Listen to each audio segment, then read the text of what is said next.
देखिए 21 नंबर प्रश्न। 21 नंबर से आपको पुनर्मूल्यांकन खाता और मृत साझेदार का पूंजी खाता आपको बनाने के लिए कहा हुआ है। सवाल में है कि ABC एक फर्म में साझेदार थे जो लाभ हानि को 5:2 अनुपात में बांटते थे। ठीक है। 28 फरवरी 2022 को A की मृत्यु हो गया। उस दिन उसका आर्थिक चिट्ठा दिया हुआ है। ठीक है, जिसमें आपको लायबिलिटी साइड में ABC का पूंजी है, वर्क्समैन कंपनसेशन फंड है। तो ये वर्क्समैन कंपनसेशन फंड जो होता है ये लाभ का बात होता है। ठीक है। उसके बाद आगे कहता है कि फर्म के पास साझेदारों के नाम से 1,20,000 रुपया का बीमित मूल्य का एक ज्वाइंट लैब पॉलिसी थी। पॉलिसी पर चुकाई गई प्रीमियम को लाभ हानि खाते में डेबिट किया जाता है, यानी किया गया था। अब देखिए ये जो ज्वाइंट लैब पॉलिसी है तो सभी साझेदारों के जीवन पर एक ही पॉलिसी लिया गया होगा। कोई भी साझेदार मरेगा तो पूरा पॉलिसी की राशि प्राप्त होगा। ठीक है। और दूसरी बात, बीमा पॉलिसी है उस पर जो प्रीमियम दिया जाता है उस राशि को PL अकाउंट में रखा जाता है। PL अकाउंट में रखा जाता है का मतलब उस पर जो प्रीमियम होता है उसको व्यवसाय का खर्चा माना जाता है। तो यहाँ जो है व्यवसाय का खर्चा माना जाता है, इसीलिए PLDR में रखा जाता है। तो PL अकाउंट में जो लाभ होता है या हानि होता है उसमें सभी साझेदार अपने पुराने अनुपात में क्या कर लेते हैं, बांट लेते हैं। तो यहाँ पर जो बीमा पॉलिसी से जो पूरा राशि प्राप्त होगा इस पूरे राशि को सभी साझेदारों में बांटा जाएगा, ना कि कोई एक साझेदार जो मरा उसको दिया जाएगा। ठीक है। तो यहाँ जो 1,20,000 रुपया ज्वाइंट लैब पॉलिसी का रुपया आएगा उस ज्वाइंट लैब पॉलिसी के रुपया को सभी साझेदार यानी ABC तीनों साझेदार आपस में क्या करेंगे, बांट लेंगे। ठीक है। इसके लिए एंट्री बनता है joint life policy account DR to all partners capital account. सभी साझेदार का पूंजी क्या होगा, उससे बढ़ जाएगा। ठीक है। चलिए बैलेंस शीट में एक और आइटम है गुडविल है, देख लीजिए। इसको शायद हम बोलना छोड़ दिए थे। बैलेंस शीट के लायबिलिटी एसेट साइड में, बैलेंस शीट के एसेट साइड में गुडविल है, जिस गुडविल को सभी साझेदार आपस में क्या कर लेते हैं, बांटकर समाप्त कर लेते हैं। तो बैलेंस शीट में कौन कौन सा आइटम है जो सब साझेदार आपस में बांटते हैं, इस सब बातों पर थोड़ा ध्यान रखना पड़ेगा। उसके बाद फिर आगे कहता है कि A के मृत्यु पर, देखिए आगे, A की मृत्यु पर संपत्ति दायित्वों को निम्न प्रकार मूल्यांकित किया गया, जिसमें मशीनरी 90,000 पर, फर्नीचर 14,000 पर, संदिग्ध ऋणों के लिए 10% का प्रावधान किया गया, करारोपण के लिए 30,000 का प्रावधान किया गया, ख्याति का मूल्य 30,000 पर लगाया गया और पॉलिसी के लिए मृत्यु दावा पूर्णतः वसूल हुआ। यानी जो बीमा पॉलिसी 1,20,000 से था वो पूरा का पूरा रुपया उसको प्राप्त हो गया। ठीक है। अब देखिए, तो अब यहाँ पर आपको जो बनाना है तो सबसे पहले जो गुडविल का मूल्य 30,000 पर लगाया गया उसके लिए हम लोग वर्किंग नोट कर लेंगे, क्योंकि जो साझेदार मर गया और उस तारीख को गुडविल का मूल्यांकन दिया है तो जो मरा उसका हिस्सा तो उसको मिलेगा, और उसका हिस्सा जिसको मिलेगा वो देगा कौन, तो जो बचा हुआ साझेदार है। किस अनुपात में देगा, गेनिंग रेशियो में। तो गेनिंग रेशियो के लिए नया अनुपात नहीं दिया हुआ है, तो पुराना जो 5:3:2 है और 5:3:2 में A वाला जो है मर गया, यानी 5 वाला मर गया A, तो बचा 3:2, तो 3:2 अनुपात क्या हो जाएगा, गेनिंग रेशियो हो जाएगा, उसमें वो देगा उसको हिस्सा। ठीक है, समझ में आ रहा है बात। तो चलिए, तो पहले एक वर्किंग नोट हम लोग यहाँ कर लेते हैं। वर्किंग नोट, सबसे पहले old ratio of ABC 5:3:2। A is death partner और उसका हिस्सा है 5/10, और बाकी लिख लेते हैं gaining ratio of B and C। ये जो 3:2 बचा है वही हो जाएगा। उसके बाद लिख लेते हैं कि total goodwill of the firm जो दिया हुआ है, total goodwill of the firm वो 30,000 पर मूल्यांकन किया गया है। इसमें ए जो मर गया है तो ए का हिस्सा कितना हो जाएगा, एज शेयर इन गुडविल, तो 30,000 गुने 5/10 कट गया तो 15,000 हिस्सा किसका हुआ, ए का। अब ए का भरपाई कौन करेगा, बीसी। ए का भरपाई कौन करेगा, बीसी। किस अनुपात में करेगा, 3:2 में जो गेनिंग रेशियो है उसी में करेगा। तो अब बीज शेयर जो होगा, बीज शेयर तो 15,000 गुने 3/5 और सीज शेयर क्या हो जाएगा, 15,000 गुने 2/5। तो 5 तिया 15, 3 तिया 9,000, 5 तिया 15, 3 दूनी 6,000। बात क्लियर है। वर्किंग नोट सिर्फ एक पॉइंट के लिए करना है, पीएल सस्पेंस सब के लिए कोई वर्किंग नोट नहीं करना है, क्योंकि सवाल में ऐसा कोई बात नहीं दिया गया है ना।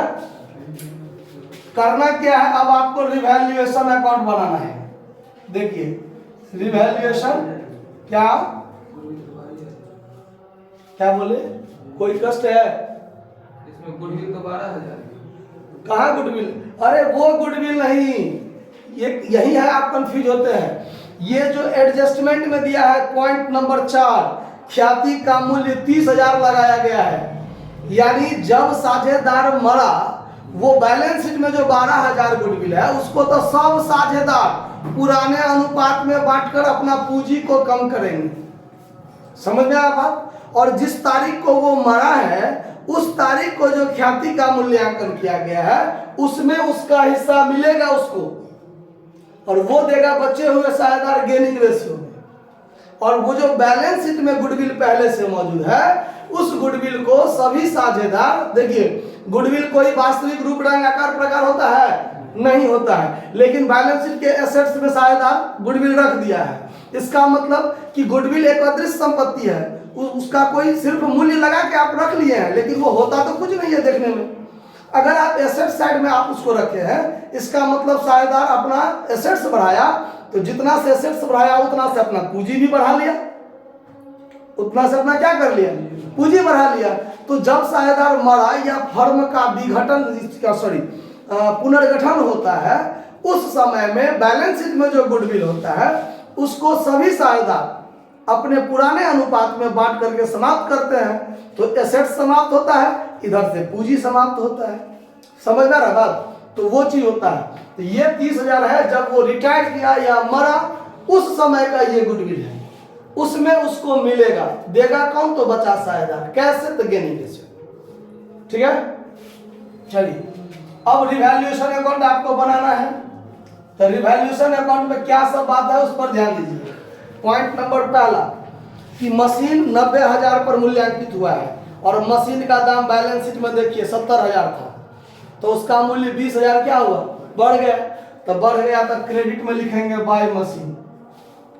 बाय मशीन कितना रुपया, 20,000। उसके बाद फर्नीचर 14,000, तो फर्नीचर बैलेंस शीट में था 12,000, अब हो गया 14,000, तो 2,000 भी बढ़ गया।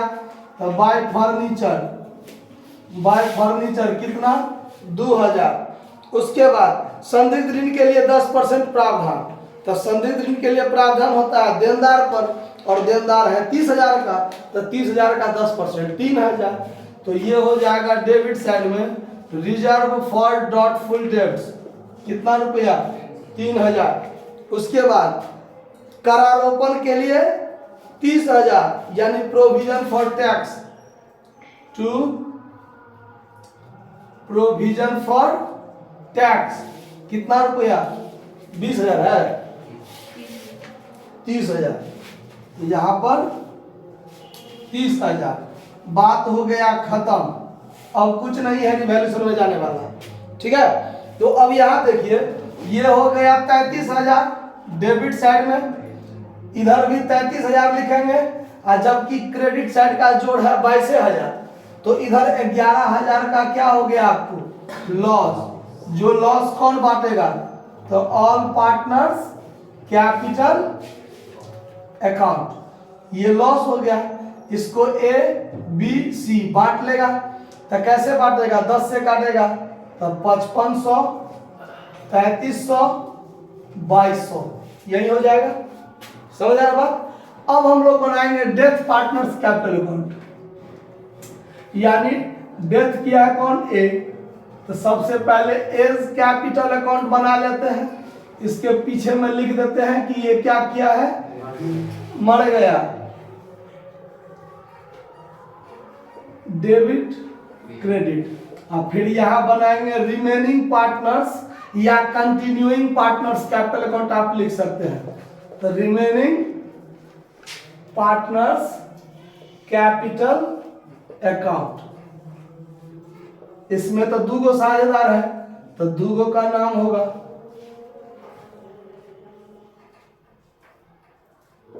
Debit credit. यहां particular B C, particular B C. अब ध्यान दीजिए, अब बैलेंस शीट में जो इसका पूंजी है एबीसी का, उस पूंजी का खाता क्रेडिट से खुलता है तो बाय बैलेंस बीडी यहां भी होगा, बाय बैलेंस बीडी यहां भी होगा। तो ए का है कितना?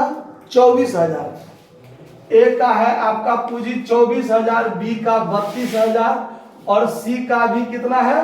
24,000। क्लियर बात? उसके बाद बैलेंस शीट में देखिए एसेट्स भाग में गुडविल है 12,000 है। बैलेंस शीट में जो गुडविल है ये गुडविल यहां बताएगा। देखिए कैसे, 2 गुडविल यहां भी और 2 गुडविल यहां भी। तो 12,000 को 5 3 2 में बांटेंगे तो 12 100 5 60,000, 12 तिया 3600, 12 दूनी 2400 बटा गया। 5 3 2 अनुपात में बांट दिए। उसके बाद देखिए बैलेंस शीट में वर्क्समैन कंपनसेशन रिजर्व है ना। वो बैलेंस शीट में जो वर्क्समैन कंपनसेशन रिजर्व है वो क्रेडिट में बताएगा। Workmen compensation reserve, workmen compensation reserve shortcut में लिख दिए हैं। ये लाभ का बात होता है और लाभ सब साझेदार आपस में क्या कर लेंगे? बांट लेंगे। अगर वर्क्समैन कर्मचारी क्षतिपूर्ति कोष या रिजर्व संचय, तो अगर कर्मचारी क्षतिपूर्ति कोई रहता सवाल में तो उसी रिजर्व में से उसको एडजस्ट करते। जैसे मान लीजिए वर्क्समैन कंपनसेशन रिजर्व 24,000 दिया हुआ है और आपको कहता कि 4,000 का कर्मचारी क्षतिपूर्ति का दावा भी स्वीकृत है, तो उस 24,000 में से 4,000 वो दावा स्वीकृत हो जाता। अब बाकी जो 20,000 बचता उसको साझेदार आपस में बांटता, है ना। लेकिन ऐसा बात नहीं है, तो पूरे के पूरे 24,000 सब साझेदार आपस में बांट लेंगे। तो जब बांटेंगे तो 24,000 को बांटेंगे 5 3 2 में, तो इसका हिस्सा हो जाएगा 12,000 और इसका हिस्सा हो जाएगा 7200 और इसका हिस्सा हो जाएगा 4800। देखिए 12,000 को बांटे हैं, 12,000 को बांटे हैं तो 6,000 3600 2400 हुआ ना। तो 24,000 को बांटेगा तो उसी का दुगुना हो जाएगा ना। तो इसका दुगुना हो जाएगा तो इसका हिस्सा 12,000, इसका हिस्सा 7200, इसका 4800। समझे बात? उसके बाद देखिए, उसके बाद क्या है, तो ये जो गुडविल है, ये गुडविल, तो ये गुडविल ए को मिलेगा तो देगा कौन? तो देगा बाय बी कैपिटल, अब बाय सी कैपिटल। बी सी मिलकर देगा ना, बी देगा 9,000 और सी देगा 6,000। तो यहां भी लिख देंगे टू एज कैपिटल अकाउंट। इसमें 9,000 और इसमें 6,000। ए को 15,000 मिला क्रेडिट में, ए को 15,000 मिला। अब बी दिया 9,000 तो बी में से 9,000 घटेगा, सी दिया 6,000 तो सी में से 6,000 घटेगा। उसके बाद रिवैल्यूएशन अकाउंट में जो लॉस है तो यहां हो जाएगा टू रिवैल्यूएशन अकाउंट, लॉस यहां भी होगा टू रिवैल्यूएशन अकाउंट लॉस। इसका हिस्सा है 5500, इसका हिस्सा 3300, इसका हिस्सा 2200। ठीक है। एक चीज और क्या होगा, तो ये जो ज्वाइंट लैब पॉलिसी में उसका हिस्सा मिला है, किसका? तीनों साझेदार का। 1,20,000 का पॉलिसी है ना, 1,20,000 का पॉलिसी है ना, तो पूरे 1,20,000 पॉलिसी को तीनों साझेदार आपस में बांटेंगे by joint life policy account. ठीक है। तो 1,20,000 को जो 5 3 2 में बांटेंगे तो 60,000 इसका हिस्सा, यहाँ भी by joint life policy account, तो इसका हिस्सा कितना 72,000 ओ 36,000 36,000 और इसका हिस्सा 24,000 हो गया, क्योंकि 12,000 का 2 गुना 10 गुना है 1,20,000, तो 12 जैसे 6,000 हुआ 10 गुना 60,000, ऐसे करके बांट लेंगे मुझवानी भी। बात खत्म हो गया, सारा कुछ हो गया काम। अब जोड़ घटाव करेंगे। देखिए तो अब जब फाइनल काम करेंगे तो देखिए एक का हिस्सा कितना हुआ था 24 और 12 36, 36 और 9 45, 45 6 51, 51 और ये हो गया 1,11,000। तो यहाँ भी 1,11,000 और 1,11,000 में से घटा दीजिए 6 5 11,500 11,500, तो 99,500 रह गया एक का रुपया। तो एक का रुपया कहाँ चला जाएगा, एक का एक्सक्यूटर्स अकाउंट में, टू एज एक्सक्यूटर्स अकाउंट, उसके खाता में क्या कर देंगे ट्रांसफर कर देंगे 99,500। क्लियर है बात। अब बी और सी का देखिए, तो बी और सी का हो जाएगा 32,000 आप प्लस 7200 आप प्लस 36,000, तब 75,200 यहाँ हुआ, तो यहाँ भी 75,200 करेंगे। अब 75,200 में से घटाइएगा 3600 माइनस 3300 माइनस 9,000, तो 59,300 59,300 इसका रह गया टू बैलेंस CD। और यहाँ देखिए 24 24 48 48 अच्छा 52,800, तो यहाँ भी 52,800। अब 52,800 में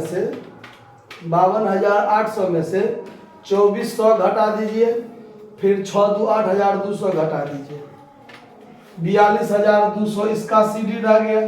देख लीजिए इस दोनों का आंसर मिल गया कि नहीं मिला। इसमें 500 है, किसमें 59,500, 59,000 इसमें 500, ऐसे कैसे हो गया, ये 200 है ना, ठीक है तो है, ये 3300 3600, इसमें कितना 59,300 तो है ठीक आंसर। बी के कैपिटल में 59,300 और सी के 42,200, ठीक है तो है आंसर। इसमें 500 अच्छा पुराना वाला बुक में आंसर गड़बड़ है, उसको ठीक कर लीजिए, 59,300 ही होगा। आप लोगों का किताब 1 साल पुराना है पिछले वाला, ये करंट बुक है, तो करंट बुक में 59,300 ठीक है, उसको ठीक कर लीजिए। ये आपका आंसर पूरे परफेक्ट सही है, इसको नोट कर लीजिए। धन्यवाद।